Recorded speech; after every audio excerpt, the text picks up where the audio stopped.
उन्हाळा म्हटलं की संध्याकाळी चहाऐवजी काहीतरी थंड पिण्याची इच्छा होते ना. चला तर मग मस्त रेसिपी शेअर करते. दारात काहीही पार्सल येऊ देते, मलाच घ्यायचं आहे अशी काहीशी स्टोरी आमच्या घरात आहे. मग ते कितीही भारी असू दे. महाबळेश्वरवरून भरपूर अशी स्ट्रॉबेरी घेऊन आली होती आणि त्याच्याचपासून मी शेक बनवते आहे.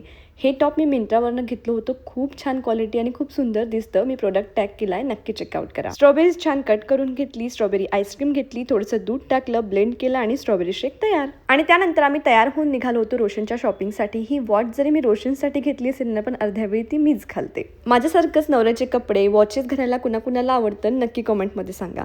गेलो होतो रोशनच्या शॉपिंगसाठी, पण मला हा पॅन्ट आवडला म्हणून म्हटलं चला ट्राय करून बघू. पण तो इतकाही काही छान दिसत नव्हता, मग तो बाजूला ठेवला. रोशनसाठी सगळे कपडे सिलेक्ट केले. शॉपिंग कुणाचीही असो, कपडे सिलेक्ट करण्याचं काम हे माझ्याकडेच असतं. रोशनकडे कॅमेरा गेला की नेहमी तो सेम पोज देतो आणि हेच त्याला मी सांगत होते, म्हणून तो मग यावेळी पोज चेंज करत होता अशी काहीशी. झारामध्ये 2-3 गोष्टी ट्राय केल्या. फर्स्ट ब्लू टी शर्ट मला खूप आवडली होती. ब्राऊन थोडं डॅमेज होता आणि ब्लॅक काही फार आवडलं नाही, म्हणून आम्ही दुसऱ्या ठिकाणी गेलो. तो ट्रायल रूम मध्ये असताना माझा बेस्ट टाइमपास हाच असतो आणि त्याला बोर होत होतं, म्हणून त्याला कुकिंग करायची होती आणि यापेक्षा बेस्ट माझ्यासाठी काय असू शकतं. आणि मग त्याने टेम्पटिंग अशी पनीरची भाजी बनवली आणि यासोबतच संपवला आजचा दिवस. Bye bye.